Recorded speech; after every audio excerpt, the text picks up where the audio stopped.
Welcome back. You guys know I'm all in when it involves getting creative in the kitchen. I'm here with Chef Sabs, who not only has an amazing food blog, but also loves to create her own recipes. Welcome to the show. Thank you. Thank you for having me. Yeah, This looks really interesting. Tell me what we're doing here today. So today we're actually making a shrimp boil, and it's absolutely delicious because it has very simple ingredients and it's really easy to make. So really what we have here is Dutch potatoes, corn on the cob, shrimp, and sausage.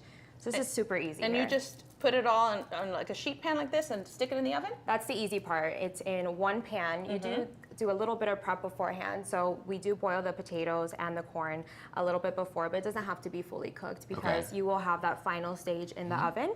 And then you throw on some raw 1 pound of shrimp and the sausage. So once that's all together is when we start doing the fun part of seasoning, and we just throw that in the oven. You put oil on it and then season it? Okay. So once all the ingredients are on here, you're gonna add some red pepper chili flakes, sea salt. I'm actually using black truffle sea salt in this dish, and some parsley. And just to kind of blend that all together, we're also using some garlic, and you can do minced garlic or you can do garlic cloves, whatever you prefer, just to really get that flavor in there, and whole lemon. And it smells delicious because I think probably by putting, you put the sausage in raw, right? Yeah. So the rendering of that really permeates the whole dish, and I can actually smell that. Yeah, and it creates a really nice reduction. It really blends all the ingredients together. And why do you like this style of cooking?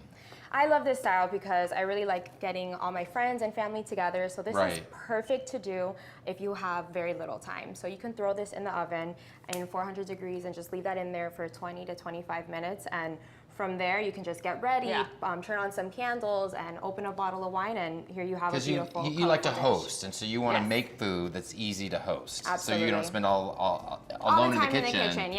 And you can do it be with your friends. I like that, and I like the fact, because that for me is a problem. I'll be in the kitchen, and I'm stuck in the kitchen, everybody's having a great time. But I love the fact that this is kind of interactive, because you've left the shell on the shrimp. You deveined it, but you left the shell. So now everybody's kind of like in the kitchen grabbing it's a and putting.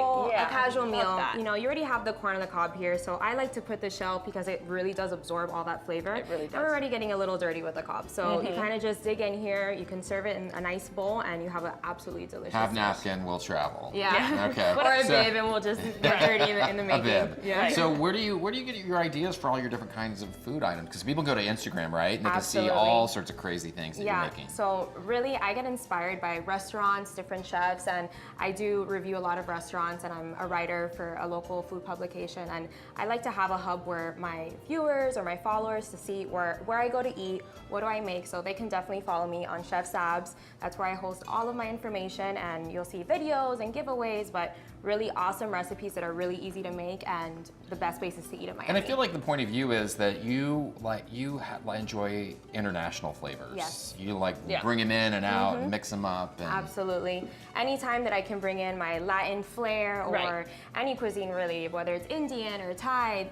what's great about cooking is you can make it your own. So even though these are the ingredients I use, if there's something you really, really love, like capers, you can throw them in here and it makes it absolutely delicious. Right, and I think that's great, and I also love the fact that you're probably inspiring a lot of millennials to get in there and cook something. And for me, that's really important because, when I first started cooking, it really wasn't the thing to do. Everybody thought it was like, oh, it's slave labor, have to be stuck in the kitchen. More of a chore. Now it's fun. Now chefs are the new rock stars, Can right? I try some of this? And would you tell me what your favorite recipe is? I'm going to talk about you. Yeah, so my favorite recipe always has to do with a little bit of, you can add some lemon in there. Just really get the juices flowing. So we do have a lot of flavor in here. So we can add a little bit of extra red pepper. I'm going in here Let's do it. with my hands. So if you like a little spice, you can add a little extra of that, and then a little bit of parsley. So especially when you're in that final phase of plating the food, I always like to add a little extra because it does get absorbed a lot by the food, but you can dig right in. So what's one of your favorite hosting dishes? I also love pasta, honestly. Pasta is so easy, and people think it's very too simple, but you can do so much with pasta, and everyone loves pasta. Italian is such a, I feel like, international cuisine that people kind of just gravitate towards.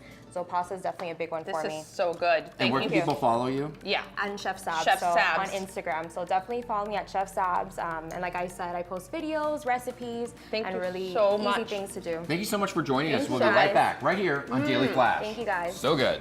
So good.